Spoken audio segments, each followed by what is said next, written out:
네, 1980년대를 보겠습니다. 1983년도에 북한의 아웅산 테러가 있었죠. 남북간의 긴장이 최고조에 달했음에도 불구하고 전두환 대통령은 이상할이 많지 남북 대화에 적극적이었습니다. 저는 뭐 가장 중요한 요인이 1986년도에 서울 아시안게임 유치, 그다음에 1988년 서울올림픽 개최, 이게 큰 영향을 미쳤다라고 보는데요. 1984년도에 그 여름에 이제 저희 남쪽에 수해가 났을 때 9월 달에 북한에서 대남 수해 물자를 제공하겠다라고 제의를 합니다. 지금 봐도 북한에서는 그때 남쪽이 안 받을 거라고 생각을 하고 제의를 한 것 같은데 대통령께서 의지를 가지고 수용하라고 말씀을 하십니다. 이것을 계기로 해서 84년 11월 달 남북 경제회담도 개최가 됐고요. 또 이것이 이제 동력이 되어져서 85년 5월 달에 남북 적시자회담을 개최를 해서 9월 달에 최초로 남북 이산가족 고향 방문이 이루어졌고 예술공연단 교환이 이루어집니다. 7월 달에는 남북 국회회담 예비접촉이 있었고 10월 달에는 남북 체육회담이 개최가 돼서 80년 6월까지 이루어집니다. 그리고 80년대 말에는 탈링전을 배경으로 해서 이제 우리가 우회적인 입장에서 공세적이 되었고 북한은 이제 수세적인 입장이 되었던 그런 특성을 보이게 됩니다. 1990년대는 뭐 아시다시피 그 냉전 체제가 종식이 되고 7.7선언 등 북방 외교가 본격적으로 우리 정부에서 이루어지게 되었고 자신감을 바탕으로 해서 전향적으로 대북 정책이 이루어지게 됩니다. 반면 북한은 이제 국제적 고립이 심화가 됐고요.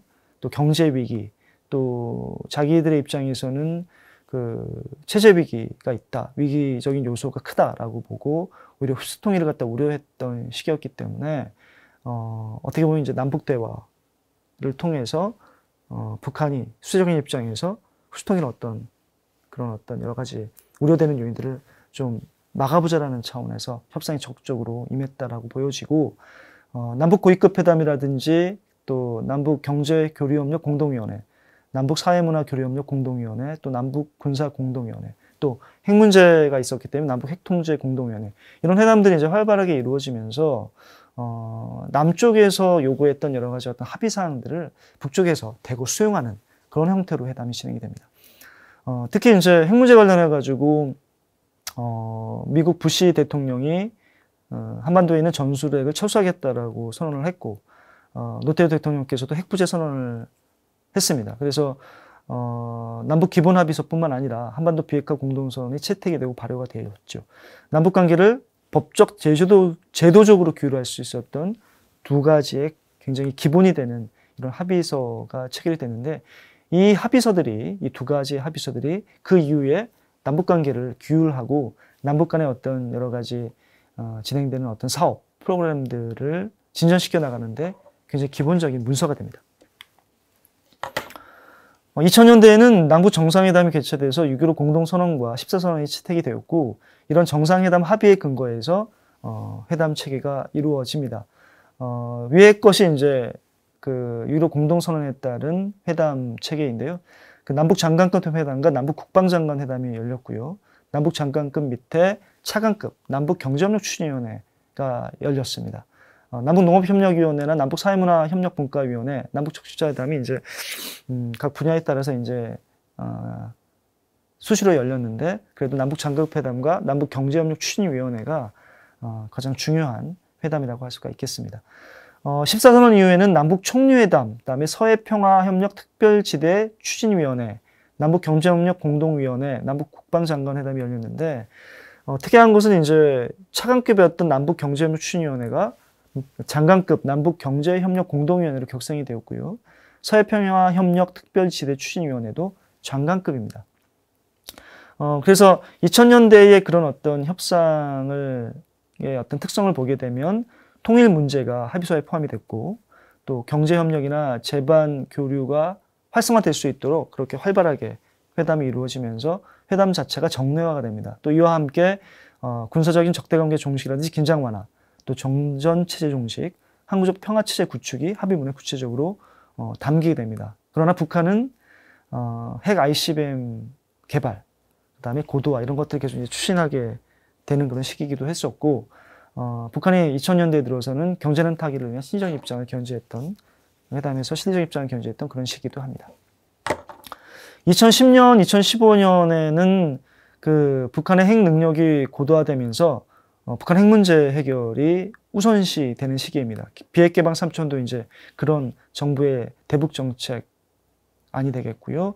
이때 이제 북한의 천안함 폭침과 연평도 포격 도발이 이루어졌던 시기이기도 한데, 이때는 이제 남북회담이 정례적으로 이루어지기보다는 계기별로 남북 고위급 접촉, 우리 국가안보실의 차장이 수석 대표가 돼서 이루어졌던 고위급 접촉이 있었고, 나중에 이제 대북 전단 문제, 확성기 방송 이런 것이 문제가 되어져서 통일부 장관과 국가안보실장, 그리고 저쪽에서는 총참모부 부장인 황병서, 그리고 김양곤 통일전선부장이 참여한 그 남북 고위급 당국자 접촉 이런 게 있었습니다. 그리고 그 이전에 이제 싱가포르, 베이징, 개성 등의 남북 비밀 접촉이 있었고요. 그 외에 이제 간헐적으로 남북 당국회담, 개성공단 실무회담, 남북 공동위원회, 또 남북 정식자 개성공단 같은 경우 이제 실무회담과 남북 공동위원회가 있었고요. 남북 정식자 실무 접촉 등이 수시로 이제 개최가 되는 그런 시기라고 볼 수가 있겠습니다.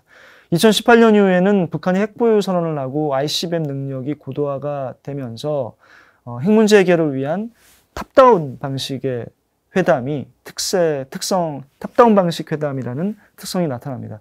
그래서 남북 고위급 회담, 장급 회담이라든지 그 외의 회담이 남북 정상회담의 하위 집획적 성격의 회담으로 개최가 되었다라고 말씀드릴 수가 있겠고, 특히 이제 남북 공동연락사무소가 설치돼서 분야별 실무회담이 남북 공동연락사무소에서 계속 개최가 되었습니다. 그래서 철도도로, 체육, 보건의료, 삼립회담, 분과회담, 장성국 군사회담, 군사실무회담 이런 것들, 군사 분야의 회담은 이제 판문점에서 열렸죠.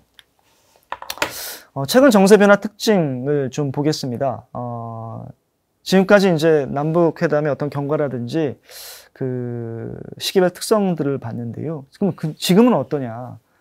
맨 밑에 보시는 것처럼 2018년 12월 남북 체육 분과회담 이후에 4년 10개월 동안 회담이 중단되어 있습니다.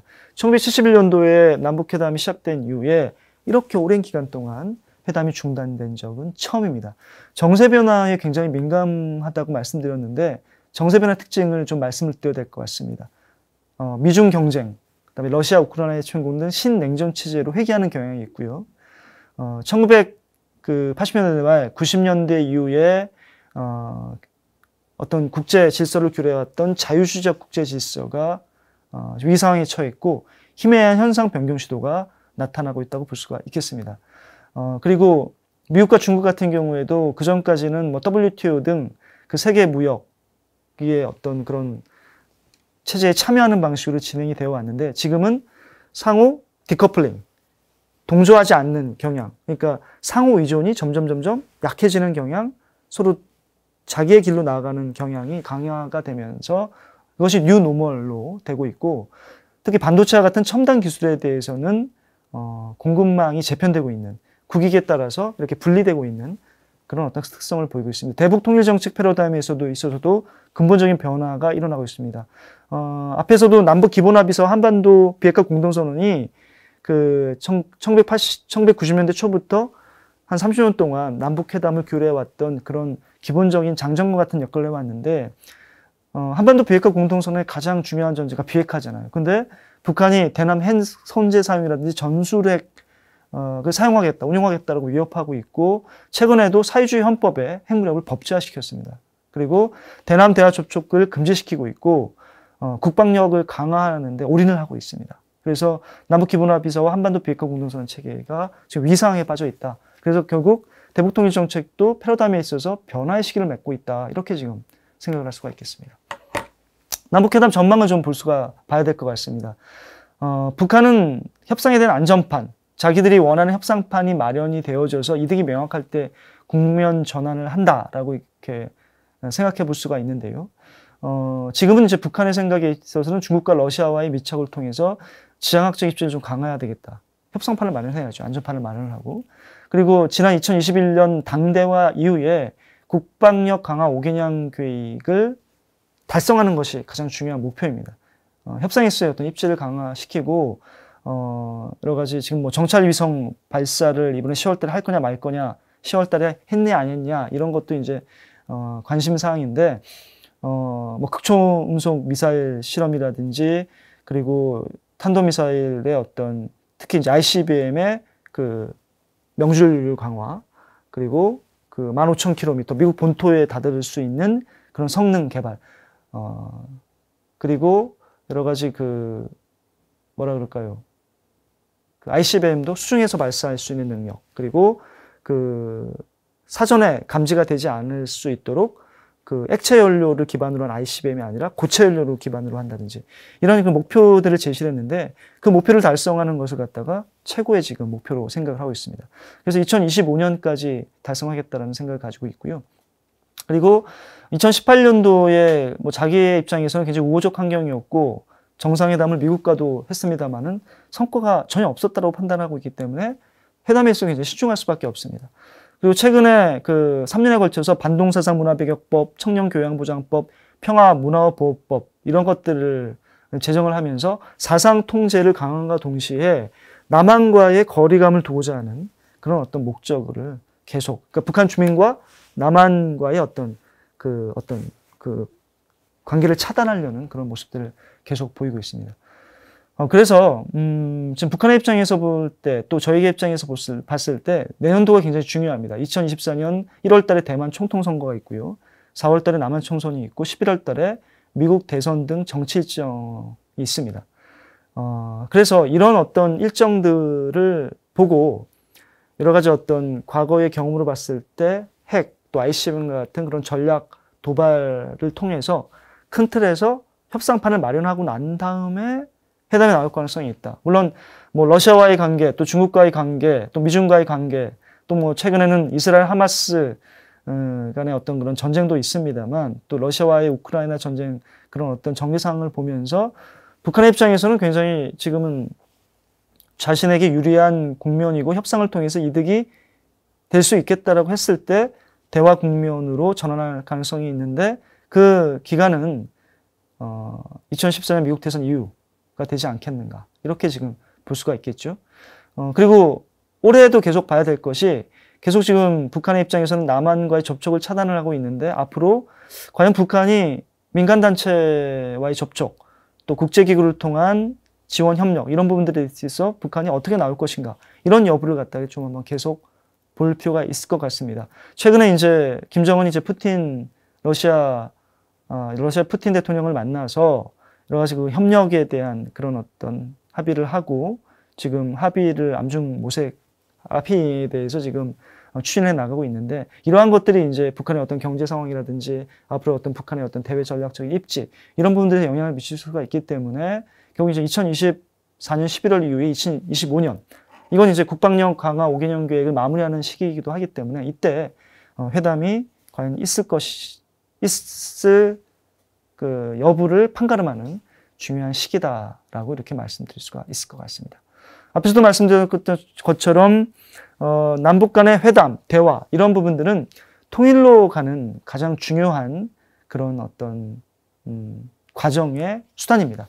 그래서 다음 간의 회담에 대해서 앞으로 그 협상 아카데미를 통해서 다음 간의 회담이 구체적으로 세부적으로 어떻게 이루어져 왔는지를 갖다 여러분들이 좀 더 살펴보시면 북한을 더 알게 되는 그런 어떤 기회가 될 수 있을 것이고 또 북한을 아는 것을 통해서 앞으로 북한 주민들을 만났을 때에 어떻게 해야 될지 그리고 어떻게 통일에 기여하게 될지를 여러분들이 습득할 수 있는 좋은 기회가 될 것이라고 생각을 합니다. 지금 남북관계가 좋지 않아서 뭐 남북협상 지금 하는 것이 과연 어떤 의미가 있을까 이렇게 생각하시는 분도 계실 거잖아요. 여러분 잘 오셨습니다. 이런 협상 아카데미의 세부 강좌를 통해서 북한을 더 구체적으로 알고 또 통일에 기여하실 수 있는 여러분들이 되셨으면 좋겠다라는 생각을 합니다. 끝으로 한번 더 말씀을 드릴 게 있는데요. 최근에 개정된 평화문화어보호법, 제정한 그 평화문화어보호법 중에서 이런 걸 한번 좀 말씀드리고 싶어요. 제2조에 보면 괴뢰말, 우리 남쪽 말을 얘기합니다. 어휘, 문법, 억양 등이 서양화, 일본화, 환자되어 조선어의 근본을 완전히 상실한 잡탕말로서 세상에 없는 너절하고 역스러운 쓰레기말이다. 이렇게 규정을 해놨어요. 그래서 제8조에 보면 괴뢰말 또는 괴뢰 서체로 표기된 물건짝들이 우리 경내에 새어 들어오지 못하게 해야 된다. 이렇게 규정을 해놨어요. 또 제22조에 비굴하고 간드러짐에 역스럽게 말꼬리를 길게 끌어올려서 괴뢰식 억양을 본다는 행위를 하지 말아야 한다. 이렇게 규정을 해놨습니다. 요거 어기면 북한 주민들은 5년 이상의 노동교화형, 또 집단적으로 어기거나 퍼뜨리는 경우에는 무기징역, 사형까지 처할 수 있다라고 이렇게 지금 법을 제정을 해놨습니다. 이게 2023년도 제정한 법입니다. 19조 볼까요? 혈족 관계가 아닌 청춘 남녀들 사이에 오빠라고 부르거나 직무 뒤에 님을 붙여서 부르는 것과 같이 괴뢰식 부른말을 본다는 행위를 하지 말아야 한다. 소년단 시절까지는 오빠라는 부른말을 쓸 수 있으나 청년 동맹원이 된 다음부터는 동지 동무라는 부른말만을 써야 한다. 남쪽말 쓰지 말라는 겁니다. 남쪽말을 상기시키는 어투를 쓰지 말라는 겁니다. 남쪽과의 거리감을 더 두게 하려는 그런 북한 당국의 의도입니다. 사상 통제의 일환이긴 하지만 어떻게 보면 통일과 더 반대되는 것이겠죠. 여러분들이 이런 어떤 북한 당국이 통일로부터 자꾸 멀어지려고 하려는 그런 뭐 전략이든 전술이든 이것과 반대대로 행하셔야 합니다. 남측 주민들을 만나면 북한 사람들이 남쪽하고 통일해야 되겠네. 남측 사람들은 우리와 동포네. 이런 인식들을 계속 시키는 데 있어서 여러분들의 역할이 굉장히 중요합니다. 이것을 당부드리면서 이 강의를 마치고자 합니다. 감사합니다.